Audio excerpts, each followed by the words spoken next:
کے پہلے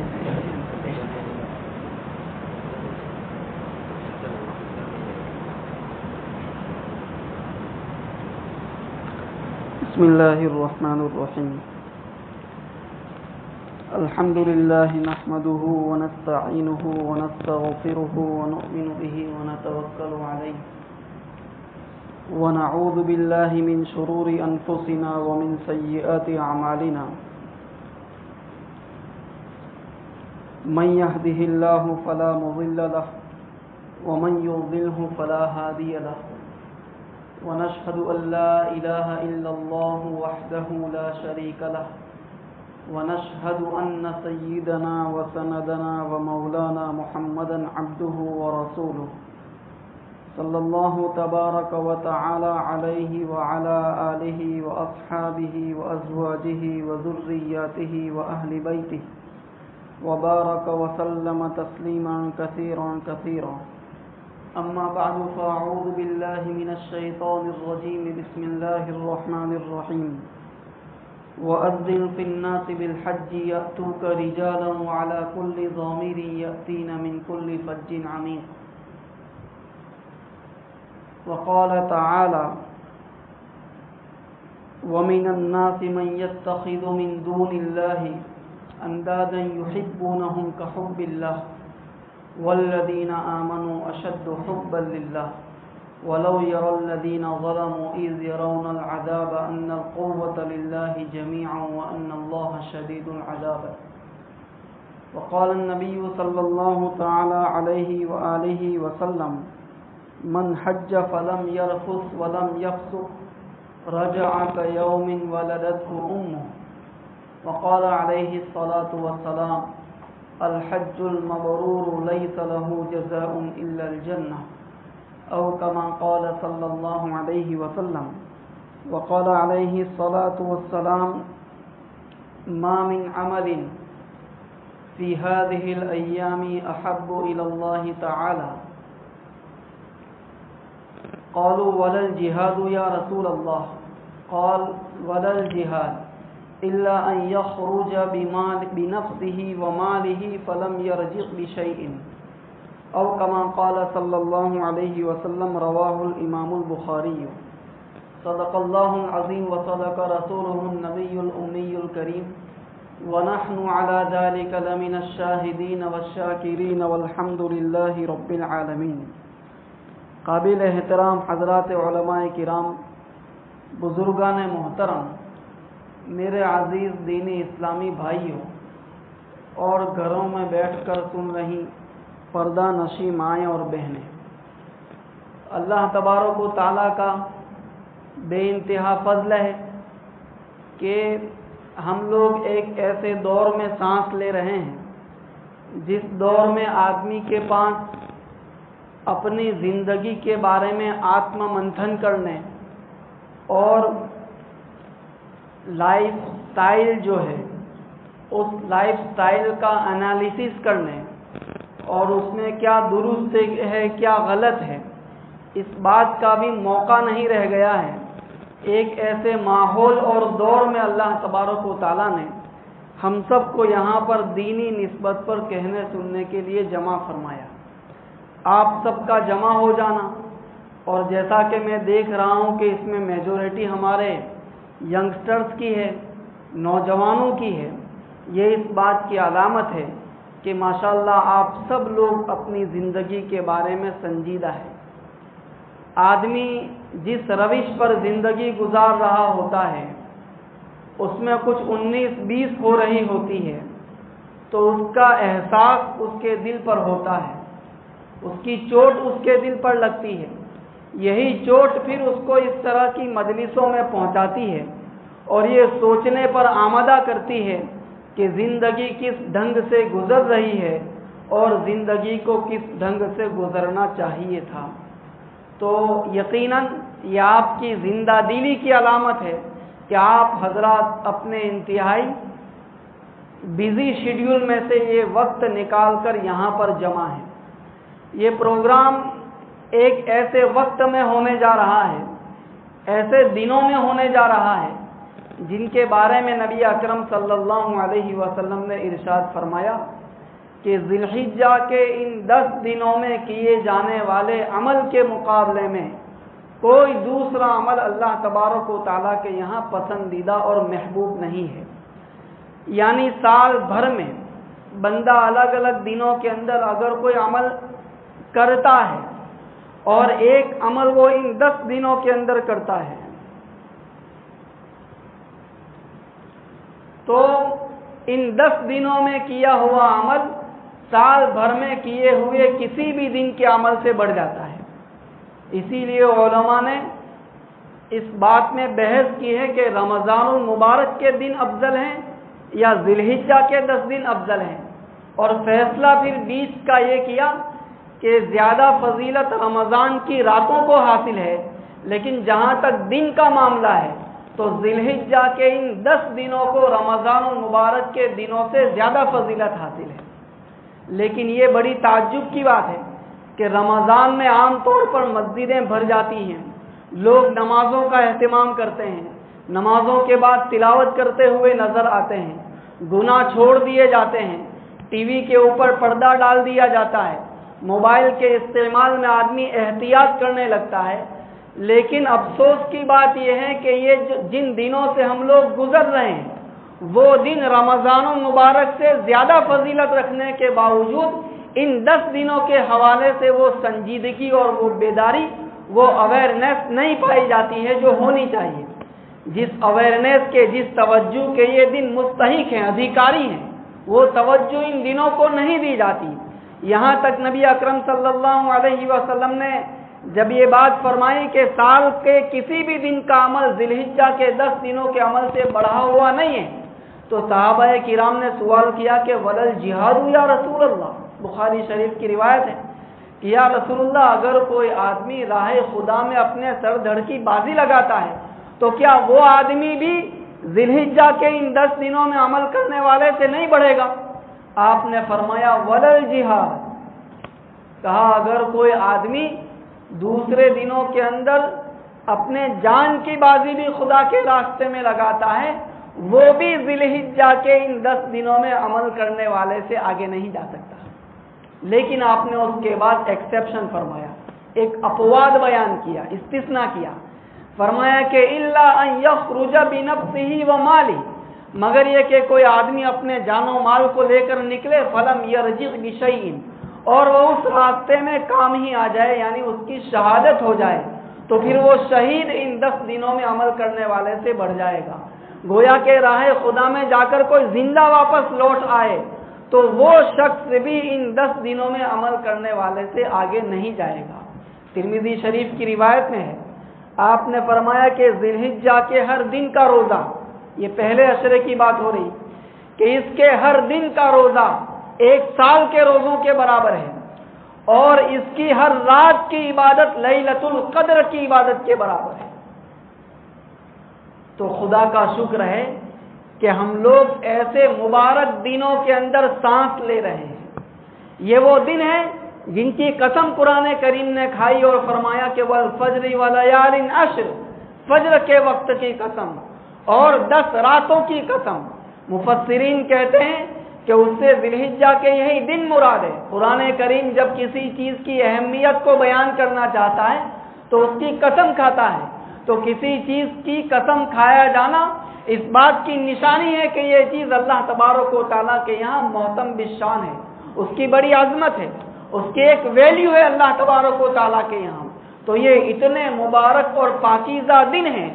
جن سے ہم لوگ گزر رہے ہیں. میرے بزرگوں، سوال پیدا ہوتا ہے کہ آخر وہ کون سی چیز ہے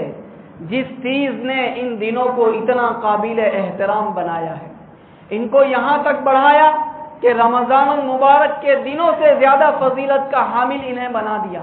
وہ کون سی چیز ہے؟ تو بات یہ ہے کہ اس مہینے کے اندر ایک انٹرنیشنل عبادت انجام پاتی ہے، ایک یونیورسل عبادت انجام پاتی ہے جس کو حج کہا جاتا ہے. حج اسلام کے بنیادی ارکان میں سے ہے اور ایک ایسی عبادت ہے جس کی ادائیگی کے لیے دنیا بھر کے مسلمانوں کو الگ الگ خطوں سے الگ الگ علاقوں سے جمع کیا جاتا ہے. ہم دوسری عبادتیں دیکھتے ہیں تو اس میں اس طرح کا گیدرنگ نہیں ہے. نماز بہت بڑا فریضہ ہے لیکن سب کو ایک ساتھ جمع نہیں کیا جاتا. سارے لوگ اپنے اپنے علاقے میں, اپنے محلے میں, اپنی مسجدوں کے اندر نماز پڑھیں. روزہ ہے ایک انڈیویجولی عبادت ہے. زکوٰۃ ہے انفرادی طور پر ویکتیگت طور پر ادا کی جانے والی عبادت ہے. اس میں وہ عالمی اجتماعیت نہیں ہے. لیکن حج ایک ایسی اسپیسیفک ایسی اسپیشل عبادت ہے کہ اس کے اندر اللہ تبارک و تعالیٰ نے اجتماعیت کی وہ شان رکھ دی کہ دنیا کے کسی دوسرے خطے میں حج انجام نہیں دیا جا سکتا. اس کے تمام اعمال کو انجام دینے کے لیے ایک لوکیشن متعین کر دیا, ایک جگہ چوز کر دی کہ دنیا کے جس کونے میں بھی چاہے وہ آدمی مکے سے کتنا ہی دور دراز فاصلے پر کیوں نہ رہتا ہو, لیکن اسے اگر فریضہ حج ادا کرنا ہے تو وداؤٹ اینی ایکسیپشن, چاہے وہ کسی ملک کا بڑا ہی کیوں نہ ہو, چاہے کوئی کسی ملک کا پرائم منسٹر ہی کیوں نہ ہو, اس کا شیڈیول چاہے کتنا بزی ہو, لیکن اگر وہ فریضہ حج کو ادا کرنا چاہتا ہے تو اسے بیت اللہ کی حاضری دینی پڑے گی, اس سرزمین کے اوپر پہنچنا پڑے گا. تو ایسی انوکھی ایسی نرالی عبادت اللہ تبارک و تعالیٰ نے ہم سب کو عطا فرمائی اور اس عبادت کی اہمیت کو بڑھاتے ہوئے اس سطح تک پہنچایا کہ وَلِلَّهِ عَلَى النَّاسِ حِجُّ الْبَيْتِ مَنِ اسْتَطَاعَ إِلَيْهِ سَبِيلًا وَمَنْ كَفَرَ فَإِنَّ اللَّهَ غَنِيٌّ عَنِ الْعَالَمِينَ. لوگوں کے ذمے ضروری ہے کہ وہ اللہ کے خاطر بیت اللہ کا حج کرے, یعنی وہ لوگ جو وہاں پہنچنے کی طاقت رکھتے ہیں. اور آگے فرمایا کہ وَمَنْ كَفَرَ فَإِنَّ اللَّهَ غَنِيٌّ عَنِ الْعَالَمِينَ. اور جو انکاری ہو یا جو ناشکرہ بنا رہے اور اس فریضہ حج کو انجام نہ دے تو فَإِنَّ اللَّهَ غَنِيٌّ عَنِ الْعَالَمِينَ. اللہ تعالیٰ دنیا جہاں سے بے نیاز ہے, اس کو کسی کی ضرورت نہیں ہے. تو اللہ تعالیٰ نے ایسے بندے سے اپنے ڈسکنیکشن کا, اپنی بے تعلقی کا اظہار کیا کہ ہمیں اس سے کوئی تعلق نہیں ہے, ہم اس سے بیزار ہیں. میرے دوستو, نبی اکرم صلی اللہ علیہ وسلم نے حج فرض ہونے کے باوجود اس کے چھوڑنے والے کو کیسی ڈانٹ پلائی. آپ نے فرمایا کہ جس آدمی پر فریضہ حج لازم ہو گیا اور اس کے باوجود وہ حج نہیں کرتا تو وہ چاہے یہودی ہو کر مرے چاہے نصرانی ہو کر مرے. نبی اکرم صلی اللہ علیہ وسلم اتنے ناراض ہیں. میرے دوستو, حج کا جو فریضہ ہے یہ ایک ایسا فریضہ ہے جس کے بارے میں کچھ غلط فہمیاں لوگوں کے اندر پائی جاتی ہیں. ان میں سے ایک بات تو یہ ہے کہ پہلے تو یہی ڈیسائیڈ کرنے کی ضرورت ہے کہ حج کس کے اوپر فرض ہوتا ہے, کیونکہ عام طور پر تصور یہ ہے کہ جو لکھ پتی ہوگا اور بہت زیادہ جاگیر کا مالک ہوگا اس کے اوپر حج فرض ہوتا ہوگا. حالانکہ آپ کی اسی مسجد میں اس سے پہلے شاید قربانی کا مسئلہ ذکر کرتے ہوئے میں یہ بات عرض کر چکا ہوں کہ سماج میں ایسے ایسے لوگ پائے جاتے ہیں جنہیں لوگ مستحق کے زکوٰۃ سمجھ کر زکوٰۃ دیتے رہتے ہیں اور بعد میں تحقیق کرنے پر معلوم ہوا کہ ان پر تو حج فرض ہو چکا ہے. تو جو شخص بیت اللہ پہنچنے کی رقم اپنے پاس رکھتا ہے اور اتنی رقم ہے کہ وہاں جا کر آ سکتا ہے اور یہاں پر اس دوران اپنے گھر کا خرچہ بھی گھر والوں کو دے کر جا سکتا ہے, اس آدمی کے اوپر حج فرض ہو جائے گا. یہاں یہ بات بھی یاد رکھنی چاہیے کہ ممکن ہے کسی آدمی کے پاس کیش نہ ہو, وہ سوچے گا کہ مجھ پر تو حج کیسے فرض ہوگا, میرے پاس کیش نہیں ہے. علماء نے یہ مسئلہ لکھا ہوا ہے کہ ایک آدمی کے پاس اتنی زمین ہے کہ اس زمین سے اس کا گزران ہو رہا ہے, اس کے گھر کا خرچ اس زمین سے پورا ہوتا ہے. اب ٹیک فار ایگزامپل کسی آدمی کے پاس 20 بیگھہ زمین ہے جس سے آنے والی آمدنی سے اپج سے اس کے سال بھر کا خرچہ چلتا ہے. اگر یہ آدمی اپنی 1 بیگھہ زمین اگر بیچتا ہے تو باقی 19 بیگھہ زمین سے آنے والی اپج سے اس کے گھر کا خرچ جوں کا توں چل سکتا ہے. تو اس آدمی کے اوپر حج فرض ہو گیا. کوئی خاتون ہے, عورت ہے, اس کے پاس اتنے زیورات ہیں کہ ان زیورات کو اگر وہ بیچ دے تو اپنے حج کا خرچہ نکال سکتی ہے، اپنے محرم کا خرچہ بھی اس میں سے نکال سکتی ہے۔ اس خاتون کے اوپر حج فرض ہے، اس پر ضروری ہے کہ اپنے زیورات بیچے اور اپنے فریضہ حج کو ادا کرے۔ اسی طریقے سے کسی شخص کے پاس 2 دکان ہیں، ایک دکان سے اس کا گزران ہو سکتا ہے تو اس پر ضروری ہے کہ دوسری دکان بیچے اور اس رقم سے حج کرے، اس پر حج فرض ہو چکا ہے۔ کسی شخص کے پاس اپنے ذاتی گھر کے علاوہ زائد پلاٹ ہے اور مان لیجئے کہ اس پلاٹ کی رقم 8-10 لاکھ روپے بنتی ہے، اس کے ذمے کوئی قرضہ بھی نہیں ہے، تو اس آدمی کے اوپر حج فرض ہو جاتا ہے۔ تو آدمی کو اپنا کچا چٹھا کسی کے سامنے پیش کرنا چاہیے کہ ہماری یہ سچویشن ہے، بتائیے کہ ہم پر حج فرض ہے یا نہیں ہے۔ اسی طریقے سے یہ بھی غلط فہمی ہے کہ گھر کا بڑا بوڑھا جب تک حج نہ کر لے تب تک نوجوان حج نہیں کر سکتا۔ حالانکہ حج کا تعلق کسی عمر سے نہیں ہے کہ بوڑھے پر ضروری ہوتا ہے، جوان پر ضروری نہیں ہوتا، نہیں، اس کا تعلق تو اس بات سے ہے کہ جو آدمی حج کرنا چاہ رہا ہے تو اس کے پاس حج کرنے کے قابل مالیت ہے یا نہیں ہے۔ اگر یہ مال نوجوان کے پاس ہے تو اس پر فرض ہو جائے گا، یہ مال اگر بوڑھے کے پاس ہے تو اس پر فرض ہو جائے گا۔ تو اگر نوجوان کے پاس خود حج کرنے کے لیے رقم ہے اور والد صاحب کو حج کرانے کے لیے رقم اس کے پاس نہیں ہے اور وہ اپنے حج کو ٹال رہا ہے کہ میرے ابا نے تو نہیں کی تو میں کس منہ سے حج کرنے جاؤں، تو اس کا یہ حج میں تاخیر کرنا درست نہیں ہے۔ بہت سارے لوگ چھوٹے بڑے کاموں کی وجہ سے حج کو ٹالتے رہتے ہیں۔ ایک ضعیف روایت کے اندر ہے، حضرت شیخ رحمۃ اللہ علیہ نے اس کو نقل کیا ہے کہ جو آدمی اپنی کسی معمولی کام کی وجہ سے حج کو ٹالتا رہے نہ جائے تو وہ اپنی نگاہوں سے دیکھے گا کہ حج میں جانے والے قافلے حج کر کے واپس آ گئے اور اس کی وہ ضرورت ابھی پوری نہیں ہوئی ہوگی جس ضرورت کی وجہ سے اس نے حج کو چھوڑا ہے۔ کبھی کبھی آدمی کے پاس آپشنز ہوتے ہیں کہ اس رقم سے یا تو شادی کر سکتا ہے یا حج کر سکتا ہے، بیٹی کی شادی کر سکتا ہے یا حج کر سکتا ہے، یا گھر بنا سکتا ہے یا حج کر سکتا ہے۔ تو ایسے موقع کے اوپر بھی علماء نے یہی لکھا ہے کہ اگر وہ زمانہ ہے جس زمانے میں لوگ حج کی تیاری کرنے لگے ہیں، بکنگ کرائے جا رہے ہیں، فارم بھرے جا رہے ہیں، تو اس آدمی پر ضروری ہوگا کہ اپنے فریضہ حج کی پہلے فکر کرے۔ نبی اکرم صلی اللہ علیہ وسلم نے فرمایا، اور بڑی تسلی کی روایت ہے، ما امعر من حج، آپ نے فرمایا کہ جس شخص نے حج کیا وہ اپنی زندگی میں کبھی فقر و فاقے سے دوچار نہیں ہوگا۔ تو آدمی کو مال خرچ ہو جانے، ضائع چلے جانے کا اندیشہ لگا رہتا ہے کہ زندگی بھر 1-1 روپیہ کر کے جمع کیا ہے، اب اس کے ذریعے سے اگر فریضہ حج ادا کیا جائے گا تو سالوں کی ہماری محنت پر بظاہر پانی پھر جائے گا۔ نبی اکرم صلی اللہ علیہ وسلم فرماتے ہیں کہ جس نے حج کیا وہ اپنی زندگی کے اندر کبھی فقر و فاقے کا شکار نہیں ہوگا، غربت اور مسکینی اس کے گھر کا انشاءاللہ کبھی رخ نہیں کرے گی۔ اور قرآن کریم میں لیشہدوا منافع لہم، تاکہ وہ وہاں آ کر اپنے فائدے اپنی نگاہوں سے دیکھے۔ اس کے ضمن میں علماء نے یہ بات بھی لکھی ہے کہ جو بھی حاجی ہوتا ہے اللہ تبارک و تعالیٰ اس کو غنا اور مالداری سے مالا مال کر دیتے ہیں، فقر و فاقے کو اس کے گھر سے دور کر دیتے ہیں۔ یہ تو حج سے متعلق بنیادی مسائل ہیں۔ اس کے بعد میرے بزرگوں بات یہ ہے کہ الحمدللہ اللہ تبارک و تعالیٰ نے ہم سب کے اوپر جتنی عبادتیں فرض کی ہیں وہ ساری کی ساری عبادتیں اپنے اندر پیغام رکھتی ہیں۔ ان کے ذریعے سے ایک خاص ذہن سازی کی جاتی ہے، تربیت کی جاتی ہے۔ حج کا پیغام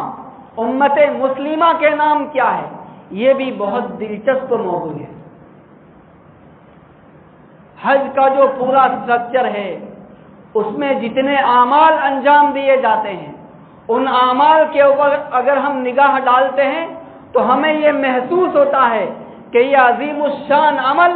قدم قدم کے اوپر اپنے یہ دنیا کے تمام مسلمانوں کے واسطے الگ الگ نوعیت کے پیغام لیے ہوئے ہیں، اور اسی لیے قرآن کریم نے یہ جو بات کہی کہ لیشہدوا منافع لہم، علماء کرام لکھتے ہیں، مفسرین لکھتے ہیں کہ قرآن نے حاجیوں کے بارے میں یہ بات کہی کہ وہ آ کر اپنے فائدے اپنی نگاہوں سے دیکھیں۔ اس سے یہ بات معلوم ہوتی ہے کہ یہ یونیورسل عبادت اپنے دامن میں اتنے فائدے سمیٹے ہوئے ہیں کہ لوگ شمار کراتے کراتے اس کو تھک جائیں گے۔ میں اس وقت آپ کی خدمت میں اس حج سے حاصل ہونے والے 2-4 پیغام عرض کرنے کی کوشش کرتا ہوں کہ اس کا ہماری عملی زندگی سے ڈائریکٹ کیا کنیکشن ہے۔ میرے بزرگوں،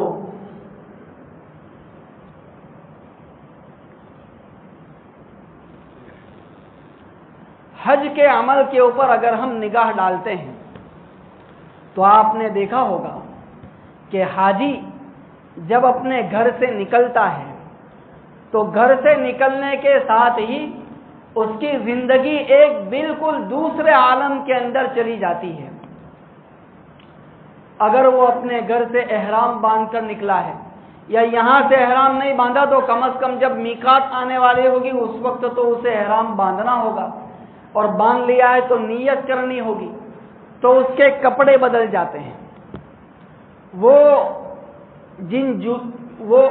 چپلوں کو استعمال کرتا ہے وہ بھی انتہائی سادہ اور معمولی ہوتی ہے، کیونکہ حاجی اپنے ٹخنوں کو، جس کو ہم گجراتی میں گھونٹی کہتے ہیں، اس کو ڈھانک نہیں سکتا ہے۔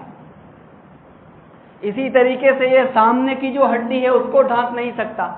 تو اسے چپل بھی انتہائی سادہ استعمال کرنی پڑے گی۔ عام حالات میں آدمی سنجیدگی کے ساتھ گفتگو کرنے کا عادی ہوتا ہے، ایک سنسیئرٹی اس کے اندر ہوتی ہے، لیکن حاجی کو آپ دیکھیں گے کہ وہ زور زور سے لبیک اللہم لبیک لبیک لا شریک لک لبیک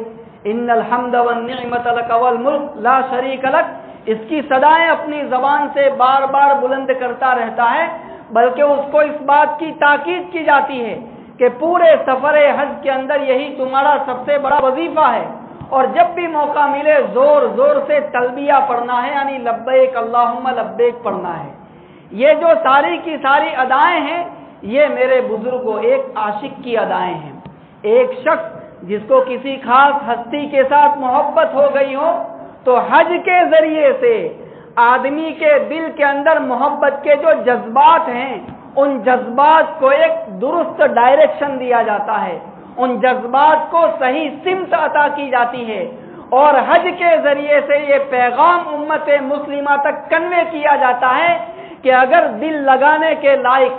دل کو وابستہ کرنے کے قابل اگر کوئی ہستی ہو سکتی ہے تو وہ صرف اور صرف اس کائنات کے اندر اللہ تبارک و تعالیٰ کی ہستی ہے، اور ان کے بعد حضور نبی اکرم صلی اللہ علیہ وسلم کی شخصیت ہے۔ قرآن کریم کہتا ہے والذین آمنوا اشد حبا للہ، جو اہل ایمان ہوتے ہیں وہ اللہ تعالیٰ سے ٹوٹ کر محبت کرتے ہیں۔ تو آدمی جس دنیا کے اندر جی رہا ہے، چیزیں اسے اپنے جھانسے میں لیتی رہتی ہے، خواہشات اس پر ڈورے ڈالتی رہتی ہے، چیزوں کے اندر اس کا دل اٹک جاتا ہے، تو حج کے ذریعے سے اس حاجی کی محبت کے ڈائریکشن کو درست کیا جاتا ہے، اور اللہ تعالیٰ کے علاوہ کسی اور کی محبت کے جتنے ناپاک جذبات ہوتے ہیں وہ سارے کے سارے ناپاک جذبات کھرچ کھرچ کر اس سفر حج کے ذریعے سے بندے کے دل سے نکال دیے جاتے ہیں۔ تو یہ حج کا میجر پیغام ہے جو حاجیوں کو اور حاجیوں کے واسطے سے پوری امت مسلمہ کو دیا جاتا ہے۔ آپ دیکھیں گے کہ حاجی کی ساری ادائیں عاشقانہ ادائیں ہوتی ہیں، کیونکہ جو آدمی عاشق ہوتا ہے، محبت کے اندر جو گرفتار ہوتا ہے اور ایک خاص سطح سے آگے بڑھ چکا ہوتا ہے، اسے اپنے کپڑوں کا ہوش نہیں ہوتا۔ آپ حاجی کو دیکھیں گے کہ اس کے کپڑوں کا کوئی خاص ٹھکانہ نہیں ہوتا، وہ دو معمولی سی چادریں مسلسل اپنے اوپر ڈالے رہتا ہے۔ میں پھر اس بات کو دہراتا ہوں کہ عام حالات میں آدمی کے اندر سنسیئرٹی ہوتی ہے، لیکن جو آدمی جذبات میں مغلوب ہو جاتا ہے، کسی کی محبت میں گرفتار ہو جاتا ہے، وہ اپنے آپ سے ایسا اٹھ جاتا ہے کہ اسے گفتگو کرنے کا بھی ہوش نہیں رہتا۔ اسی وجہ سے ہم دیکھتے ہیں کہ حاجی کی زبان سے بے اختیار لبیک اللہم لبیک کی صدا بلند ہوتی رہتی ہے۔ اسی طریقے سے جب وہ یہاں سے پہنچتا ہے اور بیت اللہ کو جاتا ہے، آپ دیکھتے ہوں گے، آپ نے محسوس کیا ہوگا کہ ہر عاشق اور ہر محبت کرنے والا یہ چاہتا ہے کہ جس کے ساتھ میرا محبت کا تعلق ہے میں بار بار کسی نہ کسی بہانے سے اس کی گلی میں جاؤں، اس کے محلے کا چکر لگاؤں، کسی طریقے سے اس کی ایک جھلک مجھے نصیب ہو جائے۔ آدمی مسلسل اس بات کی کوشش میں رہتا ہے۔ بس یہی شان اس حاجی کی ہوتی ہے کہ اللہ تبارک و تعالیٰ نے اپنی محبت کی علامت کے طور پر جو گھر رکھ دیا ہے تو حاجی اسی کے چکر لگاتا رہتا ہے، اسی محبت کے اظہار میں وہ اس گھر کے طواف کرتا رہتا ہے۔ ہر محبت کرنے والے کی خواہش یہ ہوتی ہے کہ جس کے ساتھ مجھے عشق و محبت کا تعلق ہے، کبھی مجھے اس کے ساتھ بغل گیر ہونے کا موقع ملے، کبھی اس کو بوسہ دینے کا موقع ملے۔ اللہ تبارک و تعالیٰ کو تو بندہ بوسہ نہیں دے سکتا، اللہ تعالیٰ نے اس کے بدل کے طور پر ملتزم کو رکھ دیا جو بیت اللہ کے دروازے کے بالکل پڑوس میں ہے کہ اے میرے بندے، اگر تو مجھ کو چاہتا ہے، مجھ سے محبت کے جذبات کا اظہار کرنا چاہتا ہے، دنیا میں تو حقیقتاً یہ چیز ممکن نہیں، لیکن میں نے اپنی محبت کی علامت کے طور پر ملتزم کو رکھ دیا ہے، تو اس سے چمٹ جا۔ اس سے چمٹنا گویا مجھ سے بغل گیر ہو جانا ہے۔ اگر تو مجھے بوسہ دینا چاہتا ہے، میں نے اپنی محبت کی علامت کے طور پر حجر اسود کو رکھ دیا ہے، اسی کو بوسہ دے دے تو تیرے جذبات کی تسکین کا سامان ہو جائے گا۔ عاشق کی شان یہ بھی ہوتی ہے کہ اسے کبھی ایک جگہ ٹھہر کر رہنا نصیب نہیں ہوتا، وہ ایک طرح کی آوارہ گردی کا شکار ہوتا ہے، آوارگی کا شکار رہتا ہے۔ تو آپ حاجی کو دیکھیں گے کہ وہ کبھی بیت اللہ میں ہے، کبھی صفا مروہ کی سعی کر رہا ہے، اور کبھی مینا میں ہے، کبھی مزدلفہ میں ہے، اور کبھی عرفے کے اندر ہے، کبھی شیطان کو کنکر مارنے کے لیے جا رہا ہے۔ وہ کسی ایک جگہ قرار کے ساتھ رہتا نہیں ہے، یکجا رہتے نہیں۔ عاشق بدنام کہیں صبح کہیں، شام کہیں، دن کہیں، رات کہیں۔ تو عاشق کا مزاج یہی ہوتا ہے۔ تو اس مزاج کو حج کے پورے ماحول میں اور اس پورے اعمال کے اندر ایکسپریس کیا جاتا ہے۔ میرے دوستو، محبت کی انتہا کیا ہے؟ محبت کی انتہا یہ ہوتی ہے کہ جس ہستی کے ساتھ آدمی کو تعلق ہے، محبت ہے، آدمی اس کے پیروں کے اندر اپنی جان قربان کر دے، اپنے آپ کو نچھاور کر دے۔ یہ محبت کا کلائمیکس ہوتا ہے، یہ اس کی چوٹی ہے۔ تو در حقیقت یہ حاجی 10ویں ذی الحجہ کو، 9ویں ذی الحجہ کو وقوف عرفہ ادا ہوتا ہے جو حج کا سب سے بڑا رکن ہے۔ اس کے بعد 10ویں ذی الحجہ کو جب یہ مینا میں پہنچتا ہے اور جانور کی قربانی کرتا ہے، تو جانور تو ایک سمبولزم ہے، ایک سمبولک چیز ہے، ایک امیجینیشن ہے، ورنہ حقیقت تو یہ ہے کہ وہ خود اپنے آپ کی قربانی کے لیے مینا کے اندر پہنچتا ہے، اپنی جان کا نذرانہ پیش کر کے اپنی محبت کو مکمل کرتا ہے۔ لیکن اللہ تبارک و تعالیٰ یہ کہتے ہیں کہ میرے بندے، تیرے جذبہ محبت کو میں نے قبول کیا، میں نے تیری جان بخش دی، جا اس کے بدلے میں ایک جانور میری راہ کے اندر قربان کر دے۔ تو در حقیقت اس جانور کو ذبح کرنا اپنے آپ کو ذبح کرنا ہوتا ہے۔ تو یہ وہ سب سے پہلا پیغام ہے جو حج کے ذریعے سے بندے میں منتقل کیا جاتا ہے کہ اپنی محبت کا مرکز اگر کسی ہستی کو ہونا چاہیے تو وہ صرف اور صرف اللہ تبارک و تعالیٰ کو ہونا چاہیے، اور اس کے ذریعے سے ان تمام لوگوں کو تنبیہ کی جاتی ہے جن لوگوں نے اللہ تعالیٰ کی ذات عالی کے علاوہ کسی اور ہستی کو مرکز محبت بنا رکھا ہو، جنہوں نے نبی اکرم صلی اللہ علیہ وسلم کے علاوہ کسی اور کے ساتھ اپنی محبتیں وابستہ کر رکھی ہوں، ان سب کو اس کے ذریعے سے تنبیہ کی جاتی ہے کہ اس دنیا کے اندر دل لگائے جانے کے لائق، دل وابستہ کرنے کے لائق، جس پر اپنی جان فدا کی جا سکے، جس پر اپنی زندگیاں لٹائی جا سکے، جس کے ساتھ اپنے تمام پاکیزہ جذبات کو وابستہ کیا جا سکے، اور جس کے نام کے اوپر آدمی اپنی جان نچھاور کر سکے، جس کے ایک ایک حکم کے آگے اپنے آپ کو آدمی سرنڈر کر سکے، ایسی کوئی ہستی پائی جاتی ہے تو وہ صرف اور صرف اللہ تبارک و تعالیٰ کی ہستی ہے۔ میرے دوستو، اسی حج کے سفر میں ہم اس بات کو بھی محسوس کرتے ہیں کہ قرآن کریم یہ کہتا ہے لیس علیکم جناح ان تبتغوا فضلا من ربکم۔ یہ بڑی پتے کی بات ہے۔ حج تو عام طور پر میجورٹی لوگ زندگی میں ایک ہی مرتبہ حج کرتے ہیں، بہت کم لوگ ایسے ہوتے ہیں جنہیں زندگی میں بار بار حج نصیب ہوتا ہے، لیکن بہومت لوگ زندگی میں سفر حج صرف ایک مرتبہ کرتے ہیں۔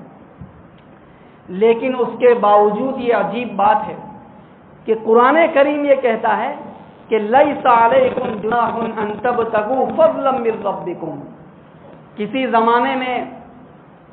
زمانہ جاہلیت کے اندر لوگ جب حج کیا کرتے تھے تو حج کے ساتھ ساتھ تجارت بھی کرتے تھے، بزنس بھی کرتے تھے وہاں۔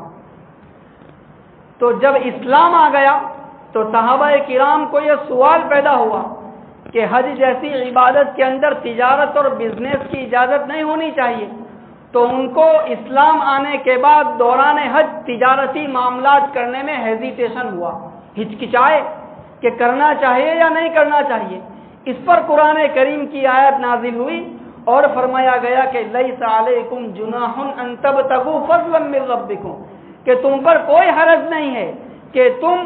حج کے زمانے میں تجارت کرو۔ اب سوچنے کی بات یہ ہے کہ اس کو کسی بندے کو یہ بھی تو کہا جا سکتا تھا کہ دیکھو تجارت کرنے کے لیے تو پوری زندگی پڑی ہوئی ہے، اور حج زندگی میں تم صرف ایک مرتبہ کرو گے اور وہ بھی چند دنوں کے لیے یہاں آئے ہو، تو کیوں نہ ایسا ہو کہ اس کے ایک ایک لمحے کو، اس کے ایک ایک گھڑی کو، اس کے ایک ایک منٹ کو اللہ تبارک و تعالیٰ کی عبادت کے اندر کھپایا جائے، اس کے ایک ایک سیکنڈ کو بیت اللہ کے لیے وقف کر دیا جائے۔ تو عقل تو یہ کہتی ہے کہ تجارت کی اجازت اس سفر کے اندر نہیں ہونی چاہیے تھی، لیکن اس کے باوجود قرآن کہتا ہے کہ دوران حج تجارت کرنے کے اندر، جبکہ آدمی حج کو اصل مقصود بنائے اور ضمناً اگر تجارت بھی کرتا ہے تو کوئی حرج نہیں ہے۔ اس کے ذریعے سے جو پیغام امت تک پہنچایا جاتا ہے، وہ پیغام یہ پہنچایا جاتا ہے کہ شریعت یہ چاہتی ہے کہ ملت اسلامیہ، امت مسلمہ کی جو آرتھک پرستھتی ہے، وہ آرتھک پرستھتی ایسی ہونی چاہیے کہ وہ امت کے لوگوں کو کسی کے سامنے ہاتھ پھیلانے پر مجبور نہ کرے۔ یہ بھی اس وقت ایک ٹریجڈی ہے، ایک المیہ ہے کہ ایک ایسی قوم جس کو قرآن کریم نے یہ کہا کہ فَإِذَا قُضِيَتِ الصَّلَاةُ فَانتَشِرُوا فِي الْأَرْضِ وَابْتَغُوا مِنْ فَضْلِ اللَّهِ، کہ جب نماز ہو جائے جمعہ کی تو اب بیٹھے نہ رہو بلکہ زمین میں پھیل جاؤ، وَابْتَغُوا مِنْ فَضْلِ اللَّهِ، اور اللہ تعالیٰ کا دیا ہوا رزق تلاش کرو۔ جس قوم کو مسجد سے نکال کر فوراً بازاروں کے اندر روانہ کیا گیا، اسی قوم کے اندر اس وقت بیکاروں کی ایک بڑی تعداد پائی جاتی ہے۔ میرے دوستو، میں آپ کی خدمت میں کیا عرض کروں، نبی اکرم صلی اللہ علیہ وسلم نے مدینے کی ہجرت فرمائی، اور ہجرت فرمانے کے بعد جو سب سے پہلا خطبہ آپ صلی اللہ علیہ وسلم نے وہاں پر دیا ہے، تو اس پہلے خطبے میں جس چیز کی آپ صلی اللہ علیہ وسلم نے تاکید فرمائی وہ یہ تھی کہ نبی اکرم صلی اللہ علیہ وسلم نے حلال روزی کی فضیلت کو بیان کیا تھا، حلال روزی کی فضیلت بیان فرمائی، اور اس کی وجہ یہ تھی کہ مہاجروں کی ایک بڑی سنکھیا ہجرت کر کے وہاں پہنچی ہوئی تھی۔ تو آپ صلی اللہ علیہ وسلم نے اگرچہ سب کے درمیان بھائی چارگی کا تعلق قائم کرا دیا تھا، لیکن میسج یہ دیا کہ جس سرزمین میں آ کر تم آباد ہوئے ہو وہاں کسی دوسرے پر بوجھ بن کر نہ رہو، بلکہ اپنی معاش اور اپنی روزی کا انتظام خود کرو۔ کہیں ایسا نہ ہو کہ تم ان لوگوں کے اوپر ایک ایسا بوجھ بن جاؤ کہ تمہاری کفالت کی ذمہ داری بھی ان کو اٹھانی پڑے۔ ترمذی شریف کی روایت ہے، ایک صاحب نبی اکرم صلی اللہ علیہ وسلم کی خدمت میں حاضر ہوئے اور سوال کیا۔ آپ نے فرمایا تمہارے گھر میں کچھ ہے؟ وہ لے کر آئے، چٹائی تھی اور پیالہ تھا، آپ نے اس کا نیلام کیا، 2 درہم کے اندر وہ بکا۔ آپ نے کہا 1 درہم سے کھانا خریدو اور دوسرے درہم سے